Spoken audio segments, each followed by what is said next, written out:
Berjumpa lagi dalam program Rawat Jiwa. Kita saat ini sudah beranjak pada Kejadian pasal 46 ayatnya 1 sampai dengan 34. Di sini diberikan judul Yakub pindah ke Mesir. Jadi berangkatlah Israel dengan segala miliknya, dan ia tiba di Beersheba.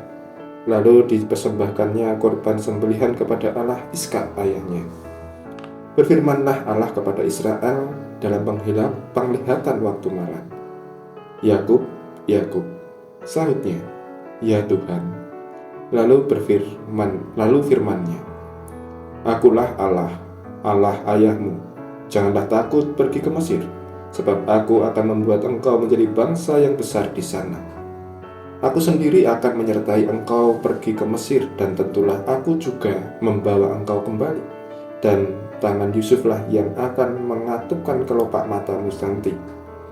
Lalu berangkatlah Yakub dari Beersheba, dan anak-anak Israel membawa Yakub, ayah mereka beserta anak-anak dan istri mereka, dan mereka menaiki kereta yang dikirim Firaun untuk menjemputnya.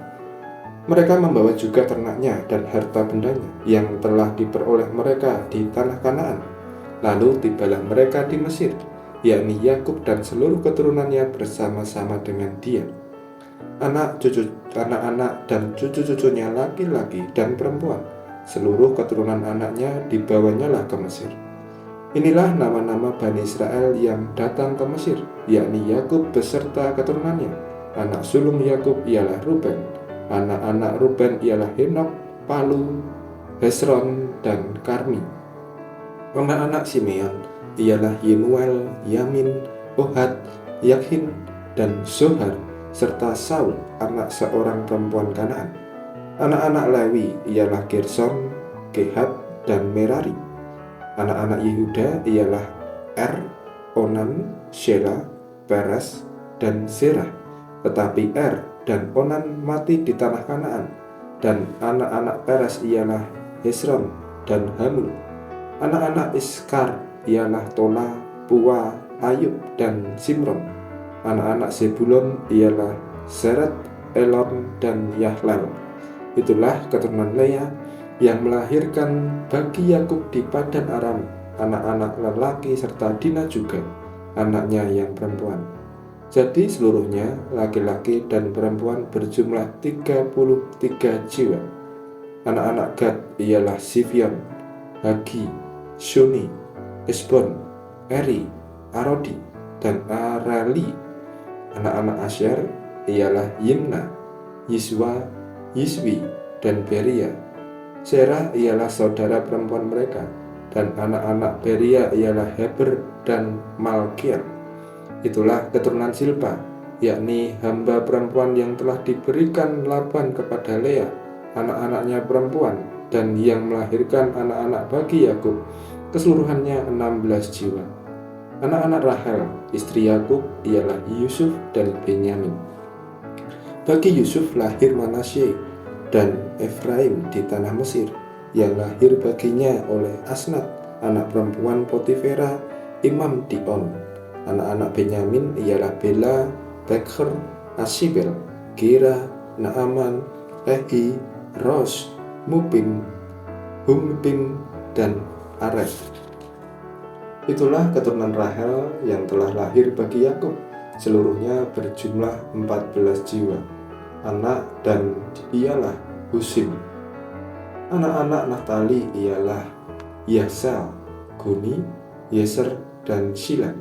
Itulah keturunan Bilha, yakni hamba perempuan yang diberikan Laban kepada Rahel, anaknya yang perempuan, dan yang dilahirkan anak-anak itu bagi Yakub, seluruhnya berjumlah 7 jiwa. Semua orang yang tiba di Mesir bersama-sama dengan Yakub, yakni anak-anak kandungnya, dengan tidak terhitung istri anak-anaknya, seluruhnya berjumlah 66 jiwa. Anak-anak Yusuf yang lahir baginya di Mesir ada 2 orang. Jadi keluarga Yakub yang tiba di Mesir seluruhnya berjumlah 70 jiwa. Yakub menyuruh Yehuda berjalan lebih dahulu mendapatkan Yusuf, supaya Yusuf datang ke Goshen menemui ayahnya. Sementara itu sampailah mereka ke tanah Goshen. Lalu Yusuf memasang keretanya dan pergi ke Goshen, mendapatkan Israel ayahnya. Ketika ia bertemu dengan dia, dipeluknya lah leher ayahnya dan lama menangis pada bahunya. Berkatalah Israel pada Yusuf, "Sekarang bolehlah aku mati setelah aku melihat mukamu dan mengetahui bahwa engkau masih hidup." Kemudian berkatalah Yusuf kepada saudara-saudaranya dan kepada keluarga ayahnya itu, "Aku mau menghadap Firaun dan memberitahukan kepadanya, saudara-saudaraku dan keluarga ayahku yang tinggal di tanah Kanaan telah datang kepadaku.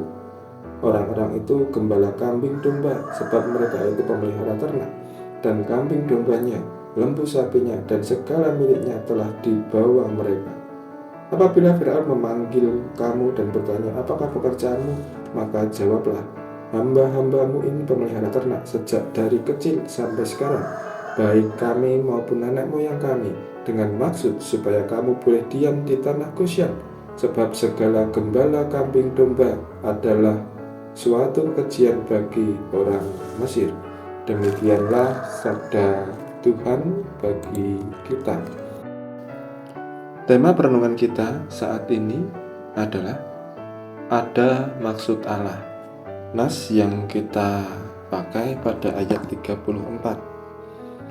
Maka jawabnya, "Hamba-hambamu ini pemelihara ternak sejak dari kecil sampai sekarang, baik kami maupun nenek moyang kami, dengan maksud supaya kamu boleh diam di tanah Goshen.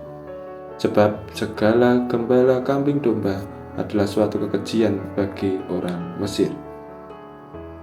Ada apa dengan Goshen sehingga Yusuf harus menghadap Firaun dan menyuruh keluarganya mengatakan bahwa mereka pemelihara ternak agar mereka dapat tinggal di tanah Goshen? Pertanyaan ini mungkin pernah juga terjadi dalam kehidupan kita. Mempertanyakan, kenapa saya harus ditempatkan di sini? Kenapa harus tinggal di sini? Apa maksud dari semua ini? Alasan mengapa orang Israel ditempatkan di Goshen adalah karena pekerjaan mereka penggembala kambing domba. Bagi orang Mesir, menggembalakan domba adalah pekerjaan rendah dan suatu kekejian. Sehingga oleh karena pekerjaan inilah orang Mesir tidak mau bergaul dengan gembala. Di sisi lain, dengan tinggal terpisah di Goshen, orang-orang keturunan Ibrani berkesempatan beranak cucu sedemikian banyak sampai mereka menjadi satu bangsa. Orang Israel juga memiliki kebiasaan beribadah kepada Tuhan dan mempersembahkan kurban. Hal ini juga menjadi kekejian bagi orang Mesir. Dari sini kita dapat mengerti bahwa melalui mimpi Yakub, Allah bersabda bahwa ia hendak menjadikan sebagai bangsa yang besar di tempat yang baru. Kisah ini hendak mengajarkan kita, dimanapun kita ditempatkan suatu saat nanti, tidak terlepas ada maksud dan rencana besar dalam kehidupan kita. Mungkin saat ini kita sedang ditempatkan di komunitas yang kurang menyenangkan, yang membuat kita tidak nyaman. Justru disitulah Tuhan menginginkan kita untuk dapat menjadi berkat bagi orang-orang dan membawa perubahan di tempat itu melalui ketaatan kita kepada Tuhan.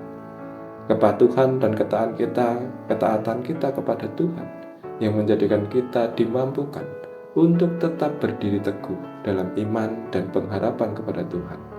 Tetaplah bersinar dimanapun Tuhan menempatkan kita saat ini.